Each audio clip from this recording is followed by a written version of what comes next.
Est-ce que vous avez un acte de naissance sécurisé? C'est la question que Inès Kwasi-Nanga vous pose.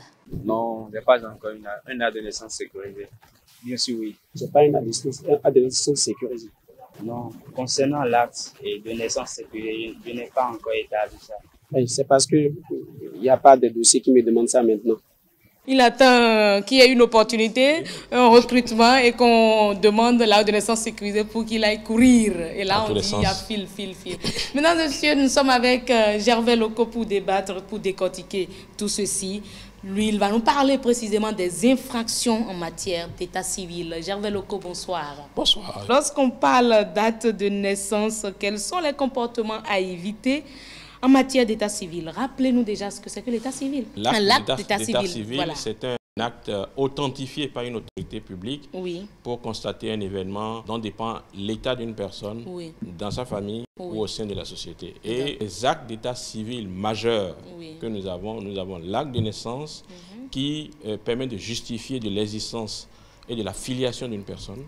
Nous avons l'acte de mariage qui constate l'union librement consentie entre un homme et une femme, et puis l'acte de décès qui constate la mort d'une personne. D'accord. Et est-ce que je peux demander des corrections ou des modifications sur mon acte de naissance? Oui, le code des personnes et de la famille l'autorise. On a le droit de changer, d'ajouter un nom ou un prénom à ce qui existait. Et même de rectifier s'il y a des erreurs matérielles ou des omissions. On peut engager un processus au niveau du tribunal de sa localité pour changer de nom, pour changer de prénom, ou ajouter un nom ou un prénom à ce qui existait, ou rectifier s'il y a des erreurs matérielles. Et ça, c'est pour ceux qui sont nés au Bénin, c'est-à-dire au tribunal qui est dans leur localité respective. Si on est un Béninois né à l'étranger, c'est au tribunal de premier instance de Cotonou qu'on peut faire cette formalité pour changer de nom, pour adjoindre un autre nom ou bien rectifier des erreurs matérielles qui sont sur les actes.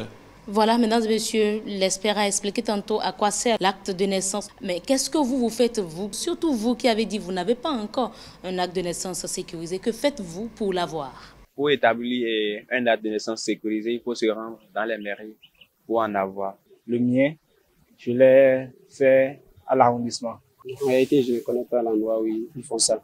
Non, je ne connais pas là où on peut faire l'acte de naissance sécurisé. Il faut se munir de la pièce, petite carte et papier de RAVIP. Voilà, il faut en prendre et payer une somme également. Je pense en montant, ça ne varie pas au-delà de 1000 francs. Monsieur l'expert, est-ce qu'on peut avoir de façon précise des informations pour ces citoyens qui n'en savent pas grand-chose? Pour l'acte sécurisé, je crois que c'est l'ANIP, Agence nationale d'identification des personnes, qui s'en occupe.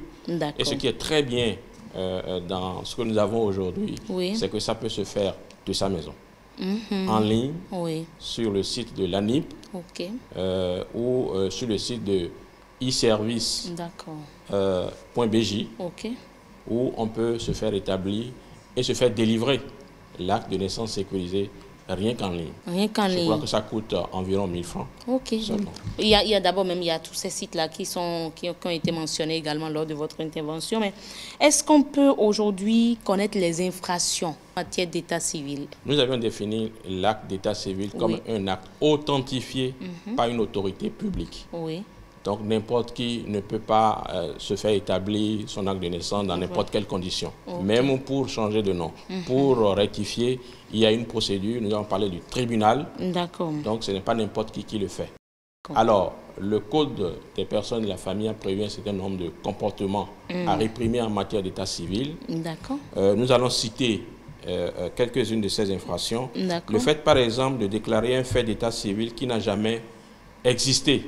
Fausses déclarations sont punissables jusqu'à 3 ans de prison et avec des amendes de 150 000 à 250 000. Le fait pour un agent accoucheur, parce que c'est désormais les agents accoucheurs qui font la déclaration et les parents vont à la mairie finaliser. Si un agent accoucheur ne déclare pas, il peut être puni par la loi, avec une amende de 200 000.